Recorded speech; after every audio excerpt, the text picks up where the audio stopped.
Changing your payout method on Freelancer is a straightforward process. Follow these steps to update your payment preferences easily. Step 1. Log into your account. Visit the Freelancer website and log in using your credentials. Make sure you have access to the account you wish to modify. Step 2. Navigate to payment settings. Once logged in, go to your profile by clicking on your profile picture and name. Look for the payment settings option in the menu and click on it to access your current payout methods. Step 3. Select payout methods. In the payment settings section, find the payout methods tab. Here, you will see a list of your current payout methods and options to add or change them. Step 4. Add or edit your payout method. Secure your accounts before moving on. People seriously underestimate how often personal information gets exposed online now. Use SROP to monitor your accounts 24/7 and get notified immediately if your data gets leaked somewhere. It runs in the background, constantly scanning billions of breached records.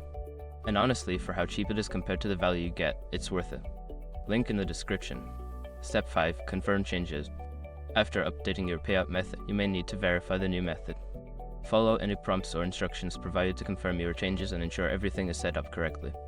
By following these steps, you can easily change your payout method on Freelancer. Make sure to check your settings periodically to keep your payment preferences up to date.